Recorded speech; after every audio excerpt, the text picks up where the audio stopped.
Hello readers, most requested series Fusion Basics. Actually Fusion நம்ம எதுக்கு use பண்ணுவோம்னா நம்ம ஸ்க்ராட்ச்ல இருந்து ஒரு டெக்ஸ்ட் அனிமேஷன் கிரியேட் பண்றதுக்கு, மோஷன் கிராஃபிக்ஸ் எடிட்டிங் பண்றதுக்கு, 3D அனிமேஷனுக்கு அண்ட் VFXக்கு இந்த மாதிரி பெரிய பெரிய அட்வான்ஸ்டு வீடியோ எடிட்டிங் டெக்னிக்ஸ்க்கு நம்ம ஃபியூஷன் யூஸ் பண்ணலாம். பட் இங்கே என்ன ப்ராப்ளம்னா ஃபியூஷனோட லேர்னிங்க்கு வந்து கொஞ்சம் டிஃபிகல்ட்டாக இருக்கும். பேசிக்காக ஒரு கோர்ஸ் எப்படி இருக்கும்னா இந்த மாதிரி ஒரு இந்த சாஃப்ட்வேர் சொல்லி தருவாங்க. அந்த சாஃப்ட்வேரில் நீங்கள் ப்ரொஃபஷனல் எடிட்டிங் பண்ணுறதுக்கு என்னெல்லாம் பண்ணணுன்றது ஃபுல்லாக உங்களுக்கு சொல்லி கொடுத்துருவாங்க. எண்ட் ஆஃப் த கோர்ஸ் நீங்கள் உங்ககிட்ட ஒரு ப்ரொஃபஷனலாக எடிட் பண்ணுற ஒரு நாலேஜ் இருக்கும். பட் ஃபாரின்ல இந்த ஃபியூஷன் பேஜை எப்படி யூஸ் பண்ணுறது, இந்த ஃபியூஷன் பேஜ் எப்படி அண்டர்ஸ்டாண்ட் பண்ணி எடிட் பண்ணுறதுன்றதுக்கு மட்டுமே 5,000 50,000 rupees வரைக்கும் கோர்சஸ் இருக்குது. ஏன்னா இது அந்த அளவுக்கு கொஞ்சம் லேர்னிங்க்கு வந்து டிஃபிகல்ட் தான், கொஞ்சம் அண்டர்ஸ்டாண்ட் பண்ணுறது கொஞ்சம் கஷ்டம் தான். பட் இதை உங்களுக்கு எவ்வளோ ஈஸியாக புரிய வைக்க முடியுமோ நான் அவ்வளோ ஈஸியாக புரிய வைக்க ட்ரை பண்ணுறேன். பிகாஸ் இப்போதைக்கு எடிட்டர்ஸ் என்ன பண்ணுவாங்கன்னா, ஏதாவது ஒரு எஃபெக்ட் வேணும்னா யூடியூப் போவாங்க, இந்த எஃபெக்ட் எப்படி பண்ணுறதுன்னு சர்ச் பண்ணுவாங்க, அதில் ஒரு வீடியோ வரும், அதில் ஃபியூஷனில் பண்ணிகிட்டு இருப்பாங்க. அந்த ஃபியூஷனில் அவங்க என்னென்ன பண்ணுறாங்களோ அதை அப்படியே அவங்க ரெப்ளிகா பண்ணுவாங்க. பட் அதை அண்டர்ஸ்டாண்டிங் பண்ணியிருக்க மாட்டாங்க. பட் நீங்கள் அண்டர்ஸ்டாண்ட் பண்ணி ஒரு எடிட்டிங் பண்ணிங்கன்னா ஃபியூஷனில் உங்களுக்கு தேவையான எந்த விஷயத்தை வேணாலும் நீங்கள் ஸ்க்ராட்சில் இருந்து நீங்களே ஓனாக கிரியேட் பண்ண முடியும். அதுக்கு தான் நான் உங்களுக்கு ஃபியூஷன் கற்றுக்க சொல்கிறேன். ஓகே, ஃபஸ்ட்டு ஃபியூஷன் காம்போசிஷனா என்னென்னு பார்க்கலாமா? ஃபியூஷன் காம்போசிஷன் எதுக்கு நம்ம யூஸ் பண்ணுறோம்னு தெரிஞ்சுக்கிறதுக்கு முன்னாடி டாவின்சி எப்படி ஒர்க் ஆகுதுன்னு ஃபர்ஸ்ட் நீங்கள் தெரிஞ்சுக்கணும். டாவின்சியை பொறுத்த வரைக்கும் எடிட் பேஜ் தான் சென்டர் பாயிண்ட். இங்கே இருக்கிற எலமெண்ட்ஸை மட்டும் தான் டெலிவரி பேஜில் அவுட் எடுக்க முடியும். எக்ஸாம்பிளுக்கு இப்போ கலர் பேஜில் இங்கே நமக்கு கிளிப் இருக்குது. இதை வந்து நான் சும்மா ஜஸ்ட் ஒரு கலர் சேஞ்ச் கொடுக்குறேன். இப்போ நம்ம சேஞ்ச் பண்ண இந்த எஃபெக்ட் அப்படியே இந்த கிளிப்பில் போய் அப்ளை ஆகிட்டு இந்த இன்ஃபர்மேஷனை அப்படியே எடிட் பேஜுக்கு ட்ரான்ஸ்ஃபர் ஆகும். இப்போ நீங்கள் எடிட் பேஜில் போய் பார்த்தீங்கன்னா இந்த லோகோவோட கலர் மாதிரி இருக்கும். அண்ட் இங்கே இந்த இன்ஃபர்மேஷன் வந்துட்டனால நம்ம டெலிவரி பேஜில் அதே கலரோட நம்ம அவுட்புட் எடுத்துக்கலாம். இன்கேஸ் நம்ம கலர் பேஜில் இந்த நம்ம சேஞ்சஸ் பண்ண இன்ஃபர்மேஷன்ஸ் வந்து எடிட் பேஜுக்கு ட்ரான்ஸ்ஃபர் ஆகலைன்னா இங்கே சேஞ்சஸ் அப்ளை ஆகிடும். பட் எடிட் பேஜில் போனீங்கன்னா அந்த நம்ம கலர் சேஞ்ச் பண்ண எஃபெக்ட்ஸ் இருக்காது. சின்ஸ் கலர் பேஜில் இருந்தாலும் இங்கே எடிட் பேஜில் இல்லாததுனால நீங்கள் டெலிவரி பேஜில் போய் அவுட் எடுக்கும்போது அந்த கலர் அப்ளை இருக்காது, வெறும் பிளெயினாக தான் இருக்கும். ஸோ அவன் என்ன தான் கலர் கிரேடிங் கொடுத்தாலும் அதை எடிட் பேஜுக்கு ட்ரான்ஸ்ஃபர் பண்ணாட்டி அது நம்ம அவுட்புட்டில் வராது.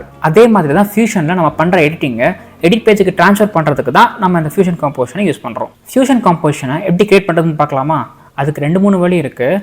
ஃபர்ஸ்ட் வந்து இங்கே எஃபெக்ட்ஸ் லைப்ரரியில் இந்த எஃபெக்ட்ஸுக்கு கீழே அட்ஜஸ்ட்மெண்ட் கிளிப்புக்கு கீழேயே ஃபியூஷன் காம்போசிஷன் இருக்கும். நீங்கள் ஜஸ்ட் இங்கே ட்ராக் பண்ணி டைம் லைனில் வச்சுக்கலாம். அப்படி இல்லாட்டி நீங்கள் மீடியா பூலில் ரைட் கிளிக் பண்ணிங்கன்னா இங்கே நியூ ஃபியூஷன் காம்போசிஷன் இருக்கும். அதை கிளிக் பண்ணிங்கன்னா அந்த ஃபியூஷன் காம்போசிஷன் வந்து உங்களுக்கு என்ன டியூரேஷனில் வேணும் அந்த ஃபியூஷன் காம்போசிஷன் நீங்கள் ரீநேம் பண்ணிக்கலாம். அண்ட் எத்தனை ஃப்ரேம் ரேட்டில் வேணுன்றதை நீங்கள் செட் பண்ணிவிட்டு கிரியேட் கொடுத்தா மீடியா பூலில் ஃபியூஷன் காம்போசிஷன் கிரியேட் ஆகிடும்.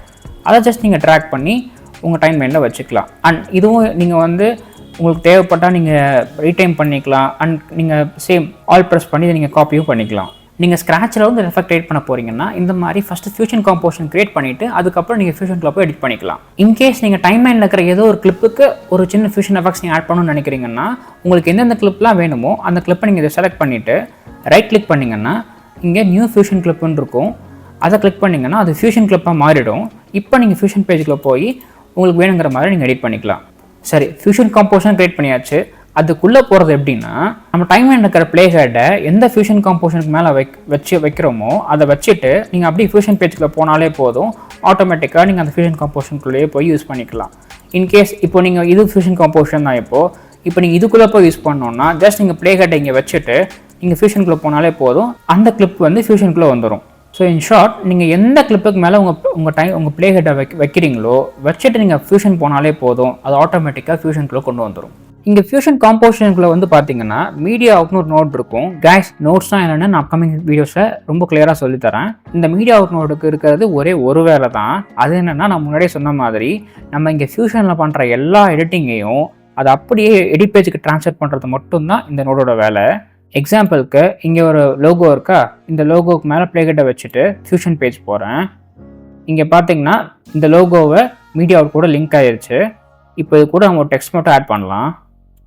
இந்த டெக்ஸ்ட்டை இது கூட லிங்க் பண்ணிவிட்டு சும்மா நம்ம ஏதாவது ஒரு என்டர் பண்ணிக்கலாம். ஓகே,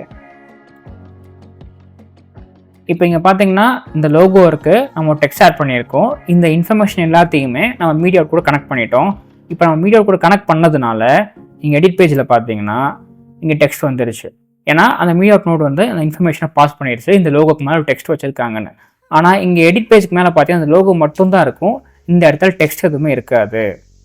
பிகாஸ் நம்ம டெக்ஸ்ட்டை ஃபியூஷன் பேஜில் மட்டும் தான் ஆட் பண்ணியிருக்கோம், எடிட் பேஜில் ஆட் பண்ணல. இது உங்களுக்கு புரியாத மாதிரி தான் இருக்கும், பட் அப்கமிங் வீடியோஸில் கண்டிப்பாக நீங்கள் அதை புரிஞ்சுக்குவீங்க. இப்போதைக்கு ஜஸ்ட் நீங்கள் இது சும்மா வந்து பார்த்து வச்சுக்கோங்க. இதில் இன்னொன்று என்னென்னா, இப்போ நான் இந்த இமேஜை நான் இங்கே ட்ராக் அண்ட் ட்ராப் பண்ணுறேன். இப்போ இந்த இமேஜில் பார்த்தீங்கன்னா இந்த லோகோவோட நேம் மட்டும் இருக்குது, இது இமேஜ்ன்ற சிம்பிள் இங்கே இருக்குது. ஆனால் இங்கே பார்த்தீங்கன்னா இங்கே ஒரு எக்ஸ்ட்ரா ஒரு சிம்பிள் வந்துருக்கும், அதே சிம்பிள் இங்கேயும் இருக்கும் இங்கேயும் இருக்கும், ஆனால் இங்கே இருக்காது. அதுக்கு என்ன ரீசன்னா, இப்போ நார்மலாக ஒரு கிளிப்பில் இந்த சிம்பிள் வராது, பட் இன்கேஸ் நீங்கள் ஏதாவது ஒரு கிளிப் இல்லை ஏதாவது ஒரு எலமெண்ட்டில் நீங்கள் ஃபியூஷன் எஃபெக்ட்ஸ் நம்ம ஆட் பண்ணியிருக்கோன்னா அந்த இடத்துல இது வந்து ஒரு ஃபியூஷன் எஃபெக்ட்ஸ் ஆட் ஆகிருக்குன்னு நமக்கு நோட்டிஃபை பண்ணுறதுக்காக இந்த சிம்பிள் வந்து ஆட் ஆகிடும். ஸோ உங்கள் டைம் லைனில் ஏதாவது கிளிப்பில் நீங்கள் இந்த சிம்பிள் பார்க்குறீங்கன்னா there is something done and fusion with this clip, அவ்வளோதான். ஓகே காய்ஸ், இன்கேஸ் நீங்கள் ஒரு பிகினர் எடிட்டராக இருக்கீங்கன்னா இந்த வீடியோ மேபி நீங்கள் இன்னொரு 1 or 2 டைம்ஸ் பார்த்தா உங்களுக்கு ஈஸியாக புரிஞ்சிடும். அப்படி பார்த்து உங்களுக்கு புரியலன்னா no worries, you are not alone. டிஸ்கிரிப்ஷனில் என்னோட இன்ஸ்டாகிராம் லிங்க் கொடுத்துருக்கேன், அங்கே டிஎம் பண்ணுங்கள், உங்களுக்கு இருக்கிற டவுட்டை நான் கிளியர் பண்ணி தரேன். இதெல்லாம் ஓகே ப்ரோ, எனக்கு இந்த விஷயத்தை எப்படி டேமேஜில் பண்ணுறதுன்னு எனக்கு தெரியல, இதுக்கு ஒரு வீடியோ போடுங்கன்னு சொன்னீங்கன்னா கீழே கமெண்ட் செக்ஷனில் கமெண்ட் பண்ணுங்கள், நான் அதுக்கு ஒரு வீடியோ போட ட்ரை பண்ணுறேன். அண்ட் காய்ஸ், இனிமேல் ஃபுல்லாக ஃபியூஷன் சீரிஸ் தான் வரப்போகுது. ஸோ இன்னொரு இன்ட்ரெஸ்டிங்கான வீடியோவில் பார்க்கலாம். தேங்க்ஸ் ஃபார் வாட்சிங், பாய்.